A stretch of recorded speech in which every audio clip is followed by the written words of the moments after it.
निशा हेगडे व पांडुरंग हेगडे हे दोघे जण मिळेल ते काम करून कुटुंबाचा उदरनिर्वाह करतात।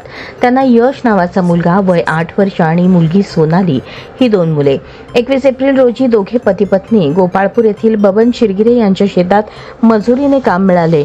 दोघे जण आपल्या दोन्ही बछड्यांना घेऊन शेतात कामासाठी गेले, परंतु उन्हाळ्याचे दिवस असल्याने पिण्याचे पाणी आवश्यक होते। पती-पत्नी दोघे जण कामात असल्याने त्यांनी आपल्या दोन्ही मुलांना जवळच असणाऱ्या वीट भट्टीवर पिण्यासाठी पाणी घेऊन येण्यास पाठवले, परंतु पाणी फक्त सोनालीच घेऊन आली। आई-वडिलांना वाटले मुलगा तिथे मुलांसोबत खेळत असेल म्हणून दोघांनी काम चालूच ठेवले, परंतु मुलगा यश परत आलाच नाही म्हणून दोघांनी वीट भट्टीवर जाऊन चौकशी केली असता मुलगा तिथे मिळून आला नाही। आता मात्र दोघांची पंचायत झाली। त्यांनी वीट भट्टीवर मुलाचा शोध घेतला, मुलगा मिळून येत नव्हता।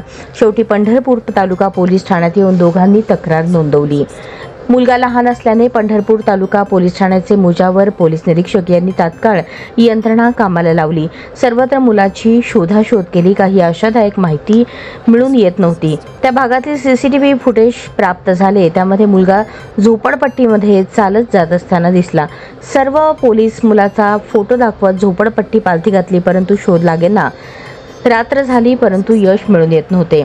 दिनांक 22 एप्रिल रोजी पोलीस निरीक्षक मुजावर यांनी रात्रभर यशला शोधण्यासाठी योजना आखली। दुसऱ्या दिवशी स्वतः निवडक अधिकारी आणि अंमलदार यांना कामाला लावले। अखेर पंढरपूरच्या चंद्रभागा नदीपात्रात नाव चालवणारे नावाडी यांच्याकडे चौकशी केली असता या वर्णनाचा मुलगा महाद्वार घाटासमोरील मंदिराजवळ झोपला असल्याची माहिती मिळाली। सदर ठिकाणी पोलिसांनी मुलाच्या आई-वडिलांसह जाऊन मुलाचा शोध घेतला असता तिथे मुलगा यश हा झोपलेला मिळून आला। तेव्हा कुठे पोलीस आणि आई-वडिलांनी श्वास घेतला।